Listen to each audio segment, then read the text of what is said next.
حضرت نوح علیہ السلام کا شیطان سے ایک سوال۔ شیطان کے مختلف حربے ہیں جن سے وہ بہکاتا ہے۔ یہاں یاد آیا کہ حضرت سیدنا نوح علیہ السلام طوفان کے موقع پر جب سفینے میں سفار تھے تو وہاں پر اچانک ان کو شیطان نظر آیا۔ انہوں نے کہا کہ تو یہاں بھی پہنچ گیا، اب میں تجھے نہیں چھوڑوں گا جب تک کہ تیرا راز معلوم نہ کر لوں۔ اس کو حضرت نوح علیہ السلام نے پکڑ لیا اور فرمایا کہ تیرا راز مجھ کو بتا کہ تو جو گمراہ کرتا ہے وہ کس راستے سے کرتا ہے۔ تو اس نے کہا کہ 5 باتیں ہیں، لیکن 5 میں سے میں آپ کو 3 بتاتا ہوں، 2 نہیں بتاتا۔ حضرت نوح علیہ السلام کو اللہ کی طرف سے وحی آئی کہ اس مردود سے کہو کہ ہمیں ان 3 کی ضرورت نہیں، وہ 2 ہی ہم کو بتا دے، اس لیے کہ اصل تو وہی راز ہے۔ تو حضرت سیدنا نوح علیہ السلام نے کہا کہ مجھے ان 3 حربوں کی ضرورت نہیں، وہ 2 بتا جو تو نہیں بتانا چاہتا۔ تو اب وہ مجبور ہو گیا اور کہنے لگا کہ وہ 2 باتیں جس سے میں لوگوں کو گمراہ کرتا ہوں اور آپ کو بتانا نہیں چاہتا، وہ آپ سن لیجئے، ایک حسد ہے اور ایک حرص۔ پھر شیطان کہنے لگا کہ حسد سے میں گرا اور حرص سے حضرت آدم علیہ السلام گر گئے، اس لیے کہ جب اللہ تعالیٰ نے حضرت آدم علیہ السلام کو بنایا اور ان کو علم عطا فرمایا اور ان کی شان و شوکت کو فرشتوں کے سامنے ظاہر فرمایا، تو اللہ تعالیٰ نے فرمایا کہ آدم کو سجدہ کرو، تو فرشتے سجدے میں گر گئے۔ ابلیس کو تکبر نے روکا، تکبر کے بعد حسد پیدا ہوا۔ حسد اس لیے پیدا ہوا کہ ان کی وجہ سے میں اللہ کی نگاہ میں گر گیا ہوں، اب کسی نہ کسی طرح ان کو بھی گرانا ہے، یہ ہے حسد۔ جب کسی کے پاس کوئی کمال دیکھے، جب کسی کے پاس حسن و جمال دیکھے، جب کسی کا عطا و نوال دیکھے، جب کسی کے اندر بڑائی دیکھے، جب کسی کے اندر علم دیکھے، جب کسی کے اندر مال و دولت کی فراوانی دیکھے، اس وقت دل کے اندر یہ خواہش کا پیدا ہونا کہ اس سے ساری چیزیں چھن جائیں اور چاہے مجھے ملے نہ ملے اس کے پاس بھی نہ رہیں، یہ ہے حسد کی بیماری۔ یہ حسد اللہ کی نگاہ میں بہت بری چیز ہے۔ شیطان نے سوچا کہ اللہ نے ان کو اتنا اونچا بنایا ہے، ان کو بھی گراؤں گا، میں جیسے گر گیا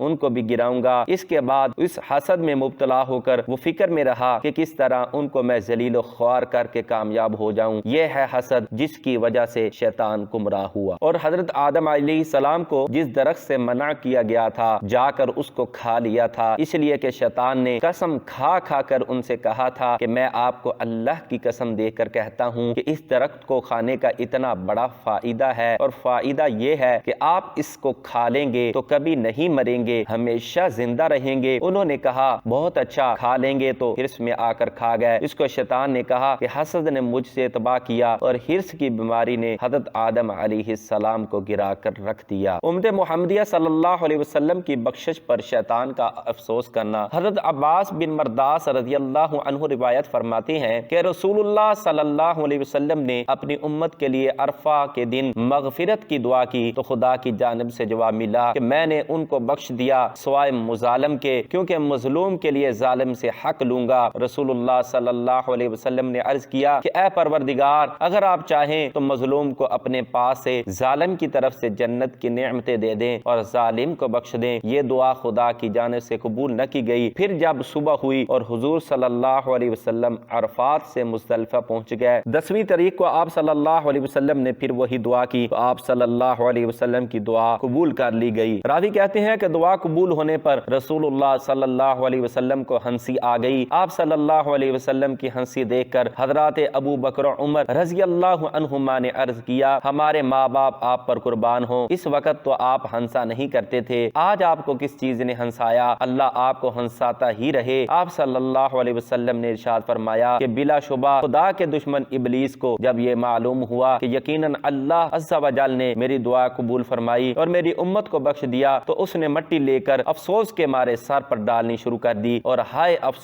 افسوس کرنے لگا، لہٰذا مجھے اس کی بدحالی دیکھ کر ہنسی آ گئی۔ صاحب لامعات نے لکھا ہے کہ اس سے وہ حقوق مراد ہیں جن کے ادا کرنے کی کوشش ہو اور کوشش کے باوجود ادا نہ کر سکا ہو۔